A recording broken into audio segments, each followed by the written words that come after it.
Du coup, Loïc, tu me disais là que tu étais sur un projet en ce moment d'une maison, un couple avec 2 enfants, si j'ai bien compris. Oui, c'est Sébastien et Amandine, et donc ils sont venus nous consulter parce qu'ils ont un beau projet de maison. Donc ils ont 2 enfants, et leur souhait c'est d'avoir une suite parentale parce que les enfants sont grands. Ok. Leur priorité c'est l'espace vie. On est venu travailler donc, sur une maison très lumineuse puisqu'on a une baie en 4 vantaux de 4,50 m, un bel espace vie qui fait cuisine, salle à manger, et le bureau parce qu'il y a du télétravail, et l'idée c'est de profiter un petit peu de l'espace vie aussi quand on est en télétravail. Leur souhait est un petit peu spécifique parce que ça devient rare, c'est qu'ils ont le salon séjour qui est à part et souhaitent le fermer pour une séance cinéma. On a la suite parentale là qui est au rez-de-chaussée. Donc j'aimerais bien que tu m'apportes ton expertise, un nouveau regard sur l'aménagement possible, les petites idées, et si on peut en profiter, non, utiliser le cellier de cette manière, peut-être l'optimiser aussi, Ok. avec une idée d'arrière-cuisine. Voilà. Ok. Alors pour ça, du coup, l'idée, c'est déjà toujours de partir un petit peu des besoins de ce couple, parce qu'il a certainement des besoins un peu spécifiques. On a toujours l'impression qu'on a des besoins comme tout le monde, mais en fait, c'est rarement le cas. Donc là, tu as parlé de télétravail. C'est monsieur ou c'est madame qui... C'est madame qui C'est madame. télétravaille. Est-ce qu'elle fait des visios? Est-ce qu'elle a besoin que ça soit Non, isolé? là, vraiment l'idée c'est du télétravail sans faire de la visio. Ok. En journée, elle est en plus souvent seule à la maison. Ok. On a une super vue là sur l'est. C'est pour ça qu'on a fait un grand châssis horizontal, ce qui fait qu'en calant son bureau, elle a l'impression d'être dehors sur la vue. Ok, effectivement, ça c'est plutôt sympa pour travailler. On commence par ici, donc on a l'entrée. Là, ce que je vois, c'est un petit, enfin, pas un petit, un beau placard là qui est assez profond. Alors n'hésitez pas contre, je t'embête un petit peu, plutôt venir fermer cette entrée, ça peut être une bonne idée. Ouais. Et ça leur pose pas de problème là de réaménager cet espace avec une autre proposition. Effectivement. La contrainte technique que je vais avoir, c'est que là j'ai une très grande portée en fait.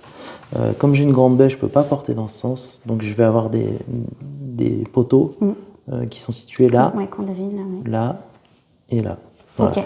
Donc il faut essayer de le respecter, ça. Ok. C'est la contrainte, quoi. D'accord. Alors ce que tu dis, ça m'étonne pas parce que c'est ce qui me faisait un peu tiquer en regardant le plan. C'est vrai que du coup, quand j'arrive là, tout de suite, j'ai envie quelque part de venir un peu refermer parce que quand je suis ici, j'ai déjà un pied dans la salle à manger et puis quelque part, en fait, dans cette entrée, j'ai un placard, mais tout de suite, je me dis, est-ce que ça serait pas bien de pouvoir m'asseoir pour retirer mes chaussures? Je vois que j'ai une très très grande table, donc a priori, c'est une maison qui est faite pour recevoir. Là, on a Ouais, une 8, table de 3 mètres. voire, ouais, bon, là, on tient même largement à 10. Donc, si je peux recevoir 10 personnes, il faut aussi que quelque part je puisse ranger les manteaux de 10 personnes. Donc, c'est vrai que l'entrée paraît peut-être un peu petite quand on regarde le reste. Et puis, il y a une autre question aussi à se poser. Ce qu'on voit aussi là dans la configuration, c'est qu'en fait, donc, il y a une allée et puis on va arriver avec sa voiture par ici. Et ça, la question le sujet un peu classique, c'est que au quotidien, ils vont certainement arriver par là. On revient avec ses bras, les mains chargées des courses, etc. Donc finalement, il y a un peu l'entrée officielle pour les invités et puis l'entrée de service. Donc aussi, je pense que dans le cahier des charges, il faut tout de suite se poser la question, est-ce qu'on a besoin quelque part d'avoir aussi un endroit où on laisse nos manteaux du quotidien, nos chaussures du quotidien, sachant que dans 90% des cas, en fait, on va passer par là. Et est-ce que ça, c'est une vraie entrée ou c'est juste l'entrée pour les invités? Alors, il faut partir du principe, là, on a un grand parking qu'on n'a pas sur ce plan.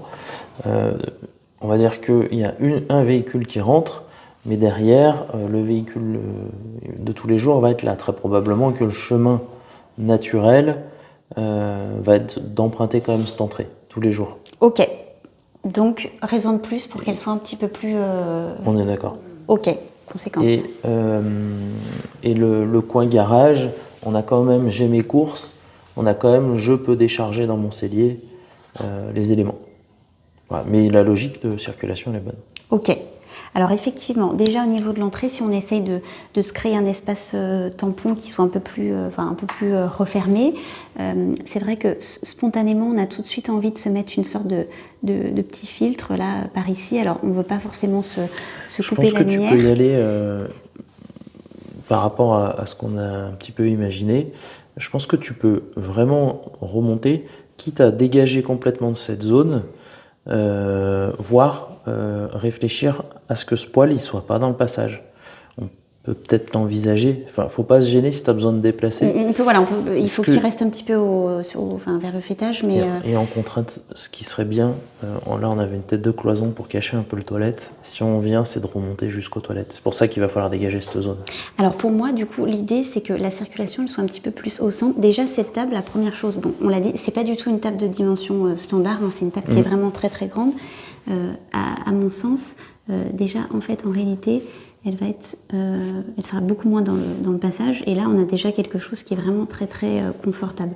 Donc effectivement, on a plutôt envie, comme tu dis, d'aller grappiller des mètres carrés ici. Soit on se fait un système un peu comme ça, soit comme tu dis, on tire un peu plus droit. Et on a envie que quand on arrive, je suis dans l'entrée, je ne suis pas dans la salle à manger. Et on est sans être projeté. Moi, ce que je ferais bien, c'est que je mettrais bien ici simplement une assise, une banquette pour retirer ses chaussures, voilà, avec des petits coussins, quelque chose de très peu profond. Et ici, alors soit on laisse le poil là, pourquoi pas, parce que ici, après tout, je peux passer, soit effectivement on le cale plutôt de ce côté-là, et à ce compte-là, tout simplement, on rajoute des rangements pour tout ce qui est chaussures. Si on met là, on va retourner à pousser la table. Alors, mais par contre, si tant est que, parce que encore une fois, pour donner un ordre d'idée, une table standard 6 personnes, c'est 90 par 160. Donc là, on est vraiment à la fois très profond, très large. Ça, c'était leur table à eux Non, c'était l'idée, c'était de recevoir. Donc on est parti sur une table qui fait hors chaise 2,80 m. Voilà, donc là on est vraiment très, on est très spacieux. Moi, ce que je ferais, je laisserais le poil. Du coup, je mettrais vraiment la table, juste, je la pousse un petit peu comme ça. Et effectivement, je mettrais un système un peu en biais. Là, avec une cloison ajourée pour juste, induire la circulation. Je ne fais pas d'autres modifications. Un petit filtre sur le côté, c'est ce qu'on essaie toujours de faire dans l'entrée, de filtrer ce qu'il y a devant, et puis sur le côté, et volontairement de faire une circulation en S, c'est-à-dire au lieu d'aller tout droit, là on le voit bien, je vais venir contourner l'espace. Donc on peut garder ce placard qui est assez profond, mais bon, on a dit qu'il y avait la contrainte des poteaux, ou alors, bon après ça peut être aussi un peu... là ce qu'on voit du coup là dans le... C'est le conduit feu. Donc bon après ça on verra. On peut le fermer. Ouais. Voilà, soit on fait le conduit feu il est en haut, il est au niveau du plafond. Mais par contre c'est vrai qu'en mettant le poil ici, on va avoir la contrainte quand même de ce conduit qui va nous prendre le fond du placard, quoi. Oui. Là, par rapport à la cuisine, moi, ce que je vois là, c'est au niveau du recul. Il n'y a pas beaucoup d'espace. C'est-à-dire que ici, si on sait il fait 60 là. Voilà, en principe, c'est 60-65 cm de profondeur en plan de travail un peu plus classique. Ici, à l'œil, on voit qu'il y a un petit peu plus. En principe, entre deux linéaires, on fait au moins 90 cm. De vitre. Donc là... Alors, pour moi, ils n'y sont pas. Parce que du coup, là, à l'œil, pour moi, là, il me manque bien 15-20 cm. Donc, en réalité, on va être plutôt comme ça. Donc, c'est pour ça qu'après, c'est un peu un jeu de Tetris. Il faut que j'ai suffisamment de place autour de ma table pour circuler. Mais il faut aussi que j'ai suffisamment de recul entre mes deux linéaires. Et là, enfin, deux linéaires, l'îlot et le linéaire. Ça, c'était une demande du couple d'avoir un îlot. Ouais, ok. Donc là, ce qu'on pourrait faire, alors si la cuisine, c'est vraiment intéressant de la dessiner dans le détail, parce qu'en fait, c'est vrai que c'est toujours très difficile, on en parlait, quand il y a juste un linéaire comme ça, c'est difficile d'imaginer à quoi va ressembler sa cuisine, quels sont les gestes du quotidien que je vais réaliser. Donc dans l'idée... Déjà, juste où est l'évier ? Est-ce qu'on le prévoit sur l'îlot ou... Ouais, alors... Honnêtement, moi je ferais simple, c'est-à-dire que déjà, si on réfléchit vraiment à l'utilisation, donc quand on cuisine, les opérations qu'on réalise, c'est je vais chercher mes provisions dans mon frigo. Donc ensuite, je vais aller rincer, nettoyer mes légumes.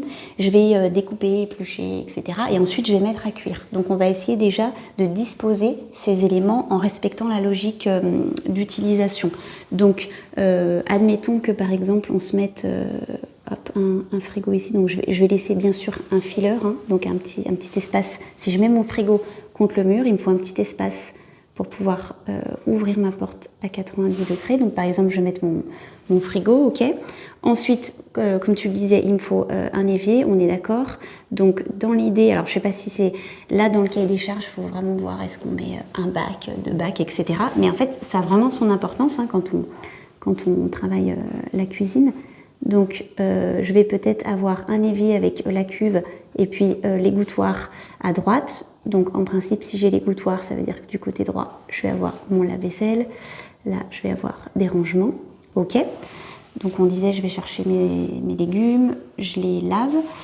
Ensuite, je vais les préparer et ensuite, je vais les mettre à cuire. Ouais, alors après, moi, plutôt sur l'îlot, là, la cuisson, pour avoir beaucoup de meubles hauts et pas mal de rangements. Voilà. Moi aussi, j'étais en train de me dire ça. Peut-être sympa d'avoir effectivement... Alors là, c'est pareil, l'îlot, là, tel qu'il est dessiné, on a à peu près 60 cm de profondeur. Si on veut mettre une plaque de cuisson, au moins 80, sinon projection partout. Donc c'est pour ça que là, on voit que finalement, au niveau du recul, on n'est pas si large que ça. Donc en fait, en réalité, si on veut être réaliste, et si on veut un îlot, là, il faut quand même qu'on ait de la circulation. Voilà, on se laisse 90. Bon, là, ce qui est dessiné autour, c'est le... Oui, il va être plus petit. Hein. Oui, enfin, ce que je veux dire, c'est qu'on peut passer, mais forcément, on regarde la diffusion de la chaleur. Il ne faut pas qu'on colle trop, mais bon, là, ok, ça va. Donc, admettons effectivement qu'on se mette plein de préparations là. En toute logique, on va se mettre plutôt la plaque comme ça, voilà. Une plaque de dimension standard. Là, ça laisse quand même un îlot qui fait au moins qui fait 120. Du coup, on va se mettre plutôt notre colonne four micro-ondes. Ici, four micro-ondes, ok. Et du coup, là, je vais avoir un espace de préparation. Et là, je vais me laisser, très important, à cet endroit-là. Je le mets en pointillé, hein, c'est vraiment pour... c'est pour qu'on comprenne de quoi on parle. Ici, ça serait sympa de se laisser un espace pour tout ce qui est petit électroménager. Alors ça, c'est le grand classique. Avec un coulisson. Jamais où mettre. Bah oui, avec un coulisson ou après ça selon. Là, tu mettrais pas du meuble haut. Non. Ah oui, d'accord. Parce que, alors bien sûr, tout est modulable, mais du coup, je me laisserai une zone où mettre ma corbeille à fruits, mon grille-pain, tous les trucs qui encombrent le plan de travail et qui font qu'on a toujours la sensation de ne pas avoir assez de plan de travail. L'idée, c'est d'avoir vraiment une zone dédiée. Après, comme tu dis, selon Sébastien, voilà, selon ce qu'ils aiment, s'ils veulent que ça soit caché, on met un soufflet, ça on adopte. En tout cas, dans la logique d'utilisation, si je reprends par rapport à ce qu'on disait tout à l'heure, je récupère mes légumes, je les lave, je les coupe, ça peut être ici ou je les coupe là, si je veux avoir un espace qui est un petit peu plus tourné vers la vie de la maison. Une zone dédiée aux électroménagers, four micro-ondes, c'est déjà pas mal. C'est sympa. On a ce qu'il faut. Donc ça, c'est déjà pas mal. Après, au niveau du salon séjour, qu'est-ce qu'ils avaient envisagé? Eux, ils voulaient une bibliothèque, ils voulaient... Non, l'idée, c'était vraiment un espace canapé où on viendrait à quelque chose d'assez spacieux en L. Ils voulaient une méridienne, enfin un canapé d'angle, je veux dire. Voilà, donc avec pas mal de place. Et l'idée, c'était de faire un petit coin télé ici. Ok. Voire vidéoprojecteur. Ouais. En fait, au plafond. Une toile tendue. Ok, ça marche. Donc dans l'idée, dans la circulation, il faut qu'on puisse sortir comme ça et quand même sortir comme ça. Là, on ne peut pas sortir, parce qu'en fait, le terrain est relativement en pente. La fenêtre, elle fait 95 de haut. Donc le canapé, il vient se glisser dessous. Autant pour moi. C'est vraiment dans l'idée d'avoir beaucoup de lumière. D'accord, ok. Donc on passe vraiment par la terrasse. C'est ça. D'accord. Ok. Donc par contre, on peut un peu exploiter cet angle-là. Donc admettons qu'on mette effectivement une méridienne, on pourra avoir peut-être des, je sais pas, des petites tables gigognes, je n'en sais rien.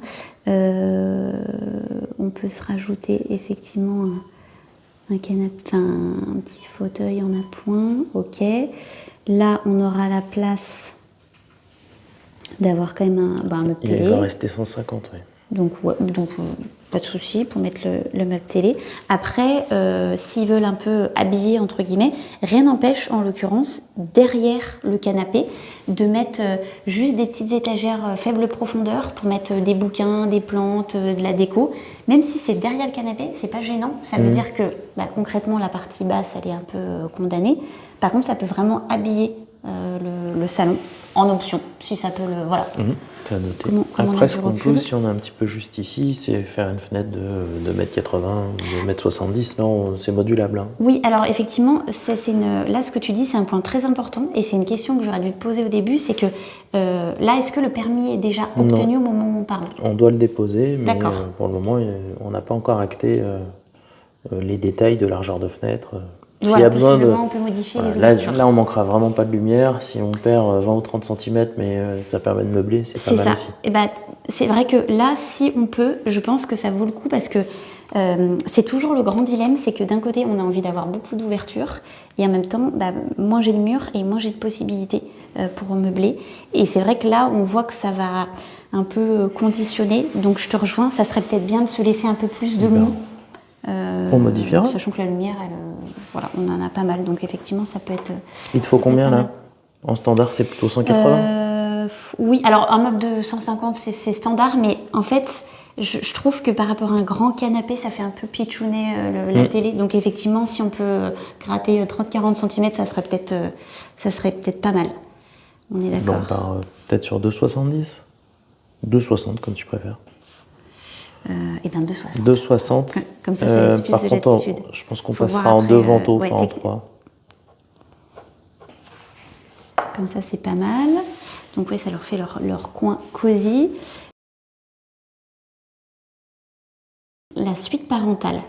Alors du coup, l'idée de la suite parentale, c'est que à chaque fois, on a trois fonctions, parce que moi je raisonne toujours par fonction. On a la chambre, le dressing, la salle de bain. Et donc là, le challenge, c'est toujours comment on imbrique ces 3 espaces pour que, comme la cuisine, ça respecte une logique d'utilisation. Donc là, en fait, hop, je passe par là. J'ai ma salle de bain, donc ça c'est un lit de 160 et un très beau volume de rangement. Donc ça c'est vrai que c'est plutôt pas mal. Là moi ce qui me donnerait envie de retravailler un petit peu, et d'autant plus si on peut bouger les ouvertures. Ici, à nouveau, on n'a pas beaucoup de recul. On doit avoir 70 à peu près. C'est vrai que si on peut avoir plutôt 90, ça serait assez confortable, même si c'est un élément bas. Mais c'est vrai que là, quand je sors, j'ai un peu le coin du lit devant moi. Donc, si on peut modifier cette fenêtre, si 90 c'est plutôt ici. Si je peux plutôt déplacer la fenêtre, la voir comme ça serait pas mal. Je la dessine comme ça, c'est pour se rendre compte. Sachant que là, du coup, j'ai un mur là, sur lequel j'ai le radiateur sèche-serviette. Alors, ça veut dire aussi que, quelque part, ça vient me couper la lumière jusqu'au lavabo. Ça, c'est eux qui avaient demandé ce mur ou pas? Oui, enfin, c'était pour éviter d'avoir une vitre. Ils l'entretiennent. C'est pour l'entretien? Ok, dilemme. Parce que du coup, c'est vrai que personnellement, moi, je trouve ça un petit peu dommage là de ne pas avoir de lumière naturelle. Enfin, c'est dommage d'avoir une fenêtre pour pas avoir de lumière. On n'a plus d'emplacement pour mettre le sèche-serviette. Alors, là, ça, il y a plusieurs écoles, on va dire, mais moi, je pense que je ne ferai pas forcément l'entrée par là. Je ferai plutôt l'entrée par là pour avoir cet accès un peu plus direct au dressing. Donc, en réalité, je mettrai peut-être plus une cloison comme ça. Je garde la douche où elle est, avec une niche, comme c'est mis, une grande douche, pas de souci. La porte... Ouais, et du coup, après, on a plus de rangement. Oui, mais sauf qu'en fait, là, il y a tellement de rangement que honnêtement, pour mettre les tapis de bain et les serviettes, pour moi, là, j'entends ce que tu dis, mais il y a tellement de volume que, franchement, je pense que c'est suffisant. Donc, dans l'idée, je mettrais peut-être plutôt la porte comme ça. Donc, ici, refermée, hein. lavabo. Parce que c'est pareil, en fait, là, quand on rentre, on a le débattement de la porte. Du coup, sèche-serviette ici. Je colle pas ma porte volontairement pour pouvoir exploiter mon mur, mettre des patères, etc. Et du coup, on a des rangements. Parce que du coup, je laisse le lavabo. Et du coup, tout simplement, je remets une colonne de rangement là. Je sais pas si on voit bien avec le stylo qui est par-dessus. Si, ça fait Colonne une colonne, de 40 par 40, c'est un 50 meuble, par ouais. 50. Petite armoire de toilette, vasque, grande douche. Et le meuble vasque a du lavabo rangement aussi. Et oui, il a du rangement. Et puis après, voilà, là, on a combien je sais pas, on doit avoir plus de 5 mètres, c'est énorme là du coup. Donc, Nous, il y a 4,60 m. 4,60 m, sachant qu'en plus, là, du coup, je suis directe. Donc, même par rapport à la logique d'utilisation, ça me paraît intéressant et j'ai beaucoup plus de recul. Donc, ça sera plus agréable. Le cellier, donc l'idée, c'était de mettre les machines à laver là. C'est ça, machine à laver, sèche-linge et le chauffe-eau. Et le chauffe-eau. Alors, le chauffe-eau, là, il est vraiment dans le renfoncement. On peut meubler. Et l'entretien, c'est annuel. On met dans un placard. Voilà, si c'est une étagère, il faut se laisser la possibilité de pouvoir l'enlever pour l'entretien, mais c'est tout. Oui. Là, ce qui est très bien mis, la porte, elle est très bien positionnée, puisque du coup, comme elle n'est pas collée contre le mur, ça nous laisse la possibilité de meubler. Donc là, effectivement, à bien voir si bien positionner la porte de telle sorte qu'on puisse mettre le rangement qu'on veut. Donc c'est vrai que faudra regarder précisément ce qu'on a. Mais si par exemple on peut avoir peut-être un tout petit peu plus et par exemple mettre 40 cm, on peut mettre tout ce qui est affaire de ménage, stockage alimentaire. Donc peut-être un tout petit peu la déplacer à gauche. Ça veut dire que dans le raisonnement, en fait, tout ce qu'on est en train de faire là depuis tout à l'heure, on dispose les cloisons et les portes finalement en fonction de ce qu'on a envie de mettre à l'intérieur, du mobilier à caser, des activités. Et c'est ça qui nous permet vraiment de moduler comme on le souhaite. Donc ça, honnêtement, moi je laisserai après avec des rangements, bien sûr, machine à laver. On peut se faire un grand plan, à voir s'ils ont besoin d'un évier. Un petit évier pour nettoyer les taches ou pas. Ça peut être ça faut voir avec eux, parce que c'est pas obligatoire, mais ça peut être pas mal. Et du coup, le bureau, alors là, comme on a cette forme en biais, c'est super intéressant. Ça veut dire que dans l'idéal, c'est vrai qu'un bureau sur mesure qui reprend ça, ça serait pas mal. Donc, comme tu disais, madame, elle va profiter de la vue. Alors, pareil, la profondeur, il faudra voir en fait, en fonction de son activité, quel est son besoin. Est-ce qu'elle a des gros écrans où on a besoin d'un bureau comme un bureau professionnel au moins 80 ? Sinon, si c'est classique, on part sur 60, 65 et ça suffit. Ça sera peut-être la question à lui poser du coup. Tout à fait. Voilà. Je vais le noter. Et puis du coup, là, comme il y a le renfoncement qui a été créé, on va pouvoir se créer des rangements. Je ne sais pas s'il y a de l'administratif, des classeurs, Oui, c'est ça. C'est pour ça que l'idée c'était de faire une étagère bibliothèque, étagère. D'accord. Alors là, c'est assez profond, donc déjà même 60. Alors, je dis même 60. Pour tout ce qui est classeur, etc., 40 cm là aussi, ça suffit. En fonction de ce qu'ils veulent mettre, on peut aller jusqu'à 60. Là, c'est vrai que c'est assez profond. Ça veut dire aussi, je suis en train d'y penser en même temps que je parle, peut-être qu'en réalité, je tire droit, peut-être qu'en réalité, on va faire un placard côté bureau, comme ça. Et peut-être que côté WC, on mettra un petit placard pas très profond pour mettre les produits d'entretien, les papiers toilettes, tout ce qu'il y a comme ça. Donc je sais pas, je mets ça un peu plus en gras pour qu'on comprenne que c'est une cloison. Okay. Et le reste, un placard qui serait bien pratique aussi pour le ménage, l'entretien. On lui fait un super beau bureau. On peut même tenir à deux, franchement, dans son bureau. Là, il y a de la place. Ouais, il y a de la place, complètement. Puis ce qui est sympa, c'est qu'il fait quand même partie de l'espace vie et on en profite quand on est dans le passage. Oui, c'est vrai que la perspective, là, elle est vraiment sympa, elle est vraiment intéressante. Donc ça marche bien. Et puis toujours la circulation, là, on imagine, et ça, c'est assez fluide. Donc là, a priori, en bas, on est plutôt pas mal. À voir avec eux, mais ça me paraît pas mal. Alors du coup, hop, on remonte par ici. Donc on a 3 chambres, donc c'est des grands enfants. Hein. Oui. Et la salle de bain, donc ils en ont profité pour mettre baignoire et douche. Tout à fait. Pas mal. pas mal. Et puis du coup, on a... Donc à chaque fois, c'est des lits de place parce qu'effectivement, j'imagine que ils ont envie d'avoir au moins un lit de 140 pour recevoir des Partie du amis. principe, voilà, c'est lit de 140, qui peut le plus, peut le moins, et si c'est un 90, tant mieux. Mais là, vu l'âge des enfants, ils ont... Dans leur cas, ça sera du 140. Ouais, ils ont... C'est quoi, c'est 18 ans. Voilà. Ok, donc effectivement, on part là-dessus. Donc déjà, la première question qu'on se pose souvent dans ces cas-là, il y a 3 chambres, il y a 2 enfants. Donc on se dit, comment je vais comment attribuer, entre guillemets, les pièces. La 3e pièce, du coup, ça sera quoi? Chambre d'amis, 2e bureau? C'est ça, ça va être chambre d'amis pour recevoir de manière provisoire ou un clic-clac, voilà. Ok, plutôt la chambre 4 a priori. C'est la chambre 4 qui est la plus petite, petite, ouais. Qui a surtout la contrainte de sa largeur. Ouais, c'est ça. Qui est réduite. Effectivement. Donc ça, on va essayer de le retravailler un peu.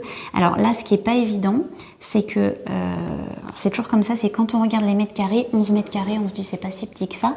11 mètres carrés, selon comment c'est fait, avec un lit de place, c'est pas évident. Ici, là, c'est dessiné un peu comme des chambres d'adultes, entre guillemets, avec le lit et les rangements. Du coup, là, si on se met dans la peau d'un ado, il y a un lit de place, il y a des rangements pour ses habits, des rangements pour des jeux à faire de cours, etc. Un bureau, ils sont quand même censés travailler. Et ça serait bien d'avoir quand même un peu de place encore au sol.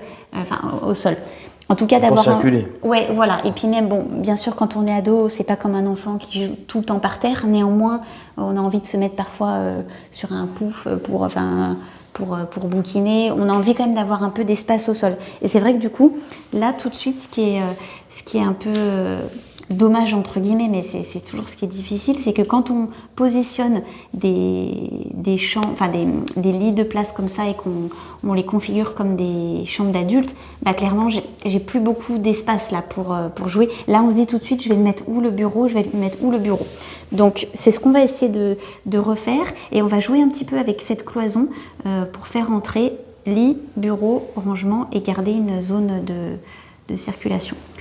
Ça, c'est pas facile. Effectivement, ce système, c'est pas facile. Alors, moi, ce que je ferais, autant pour des adultes, on va pas plaquer un lit contre le mur parce que il faut qu'on puisse y accéder des 2 côtés.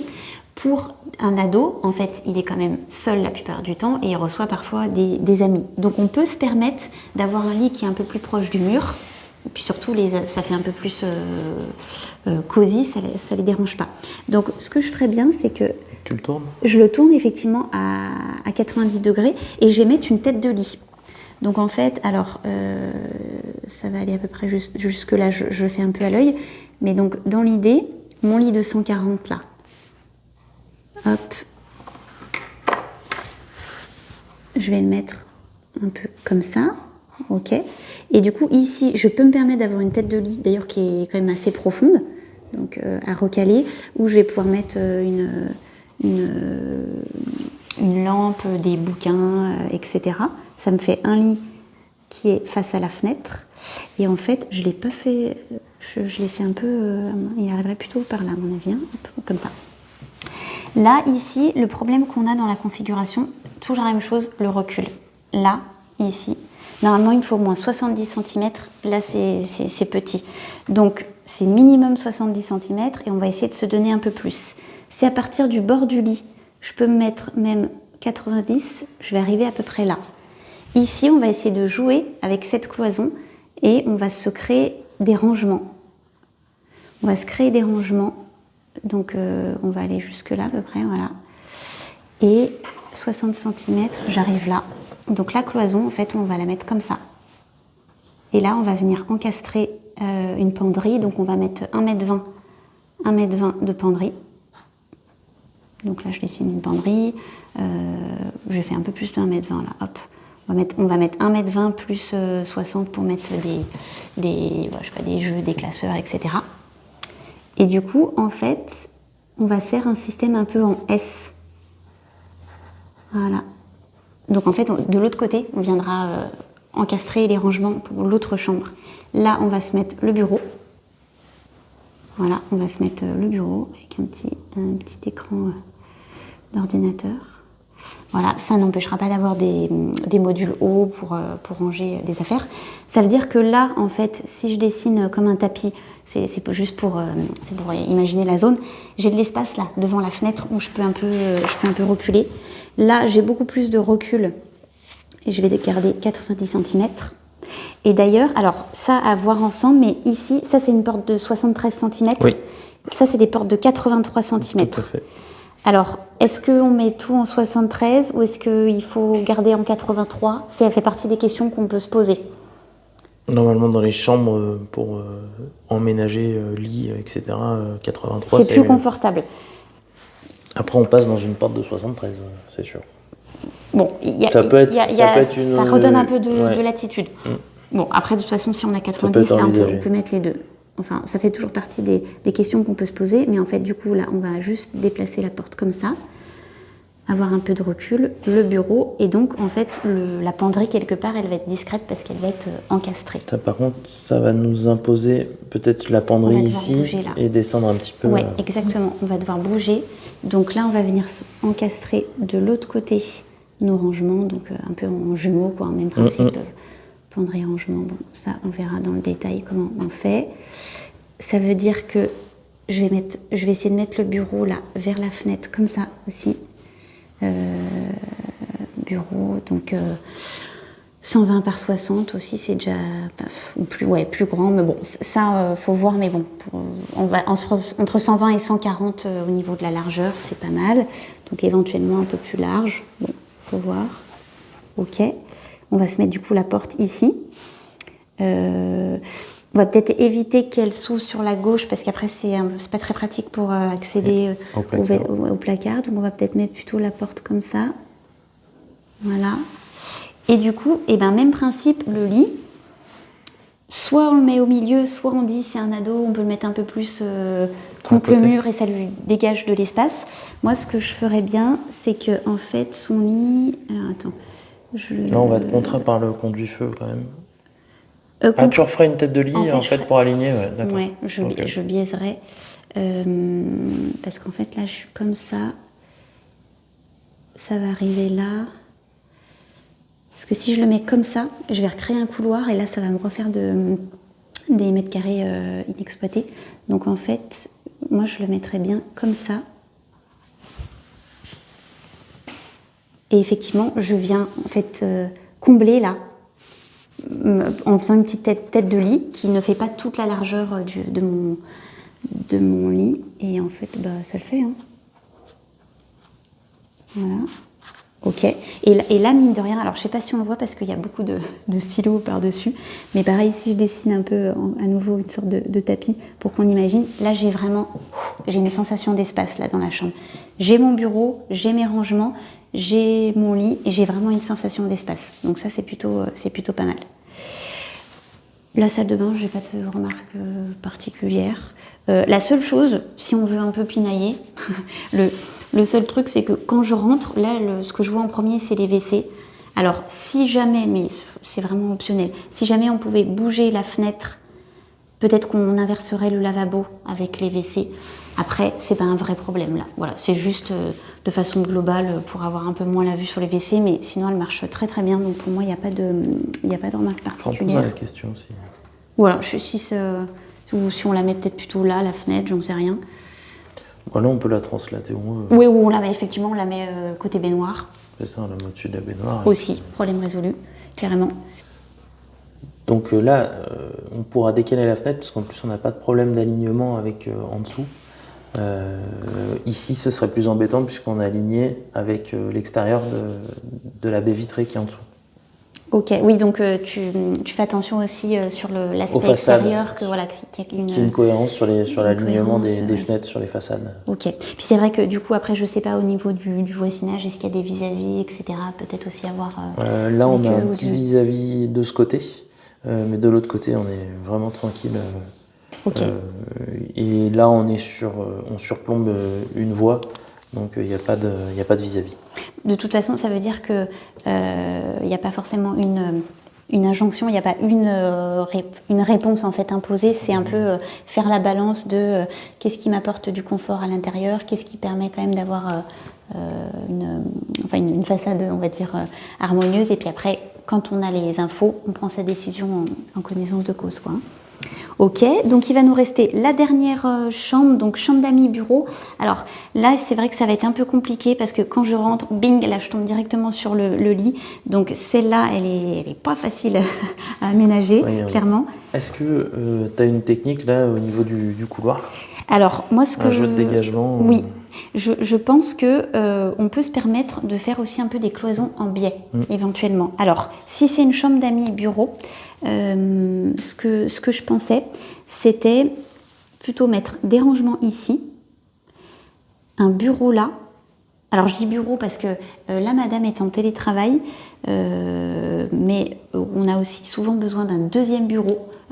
Quand il se trouve que parfois on fait des visios en même temps, ben, ça permet de s'isoler. Donc à voir avec eux si c'est utile ou pas. Auquel cas, en fait, je mettrais en fait plutôt un bureau ici, toujours même raisonnement, hein, proche de la lumière. Ok, donc je mets mon bureau ici, même profondeur, donc c'est facile. Je mettrais plutôt un canapé lit là, comme ça. Un canapé lit, et c'est là où il va falloir qu'on biaise en fait, hein. Donc je vais rebouger d'ailleurs le bureau, hein. Je dessine un petit peu, je teste et puis je réajuste en conséquence. Donc voilà, parce que du coup mon canapé lit, une fois que je vais le déplier, ouais, là on voit que du coup que ça va être un peu serré par rapport à la porte. Donc en fait ce que je vais faire, c'est que la porte là, j'ai envie de la repousser vers le haut, là j'ai envie de la dégager. Donc ici je vais mettre des rangements.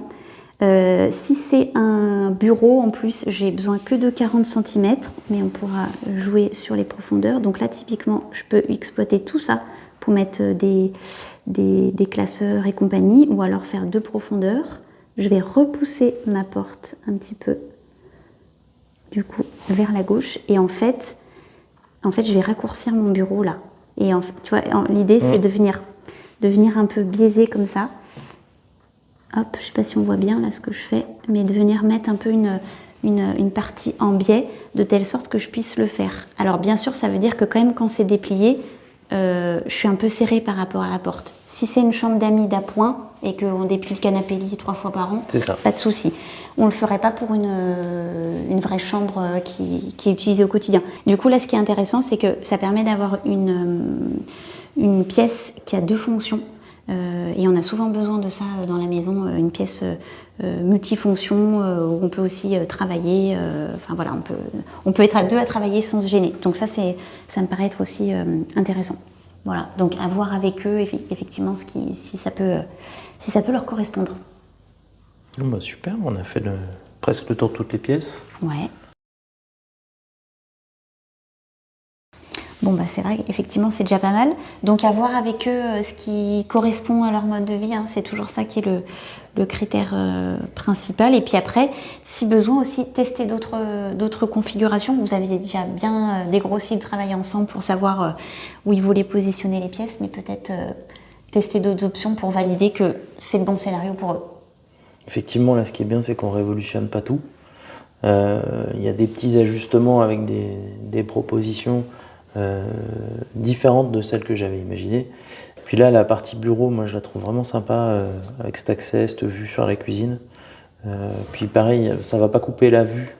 Parce que ce qui est intéressant, c'est que cette cuisine, elle a pas de fenêtre. Souvent, mais par contre, elle est vraiment avec l'exposition est et sud.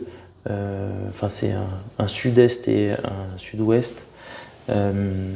On va vraiment avoir, je pense, une pièce qui est ultra lumineuse avec ce côté traversant. Ouais, et puis d'où l'intérêt, comme on disait, de mettre la plaque ici, parce que concrètement, ça veut dire que je suis en train de préparer, là, de me découper mes légumes. Bah, en fait, ça veut dire que je suis tournée face à la vue. Et ça, c'est face à la vue et face au reste de la Et en plus, on va avoir la lumière qui vient des 2 côtés. Carrément. Donc, non, on garde bien l'esprit. Il n'y a plus qu'à faire valider, puis leur demander ce qui leur va et si ces propositions peuvent leur plaire. Moi, je ferai mes petites modifications sur le plan, puis je te les fais parvenir. Et toi, si tu peux revalider, checker ce qu'on aura mis en place. Ça marche. Voilà. Ça marche, on fait comme ça. Super. Merci beaucoup. Eh ben, merci à toi.